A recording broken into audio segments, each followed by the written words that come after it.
ॐ सहनाववतु सहनौ भुनक्तु सह वीर्यं करवावहै तेजस्विनावधीतमस्तु मा विद्विषावहै। ओम शांति शांति शांति। हरि ओम।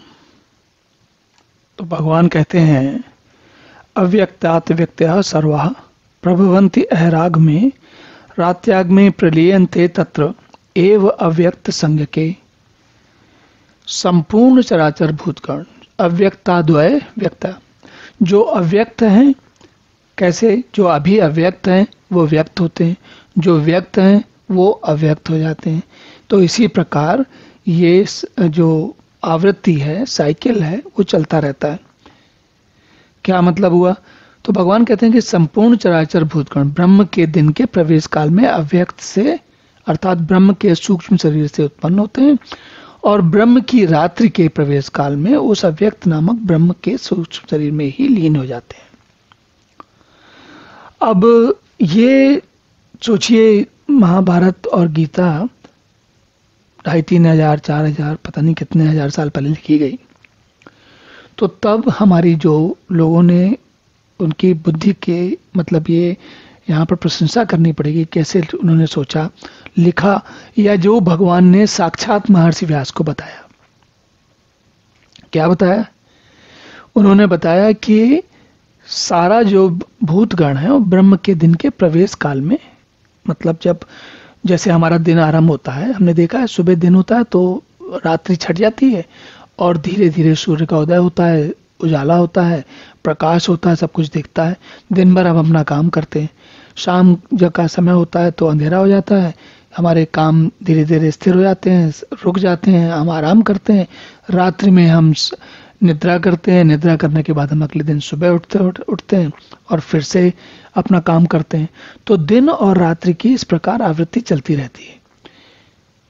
जो लिखने वाले हैं, जिन्होंने गीता लिखी, जो भगवान ने बोली महर्षि व्यास को बताया, उनके बुद्धि में आई, उस गीता में उन्होंने ये बात बड़े सरल शब्द में हमको समझा दी।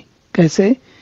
कि जब जीवन आरंभ होता है, प्रकृति आरंभ होती है, जीवन तो बहुत बाद में आरंभ होता है, प्रकृति आरंभ होती है, ये पृथ्वी बनती है, पृथ्वी से पहले सूर्य बनता है, सूर्य से पहले बिग बैंग होता है, तो बहुत कुछ होता है, उसके बाद हम यहाँ तक पहुँचते हैं। लेकिन इसका आरंभ और अंत कैसे होता है, इसका बड़ा सरल शब्दों में भगवान ने यहाँ हमको बता दिया। क्या बताया?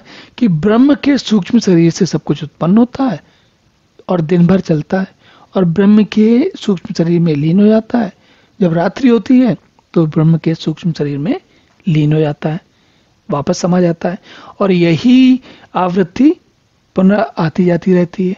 और जो ये आवृत्ति आती जाती रहती है, इसी में भूत मात्र का जो लोग हैं, हम और आप, और ये सारा जगत जो दिख रहा है हमको, ये सब इसी में पैदा होता है। अपने अपने कर्मों के आरंभ के अपने अपने कर्मों के प्रभाव में वैसा जन्म लेता है, वैसे कर्म करता है, फिर जीवन समाप्त होता है, फिर से कर्म लेता है। तो ये आवृत्ति पुनरावृत्ति चलती रहती है बार बार। तो अब इसको देखने के बाद अगले श्लोक में देखते हैं भगवान इसके बारे में और क्या बताते हैं। ओम पूर्णमदः पूर्णमिदं पूर्णात् पूर्णमुदच्यते पूर्णस्य पूर्णमादाय पूर्णमेवावशिष्यते। ओम शांति शांति शांति।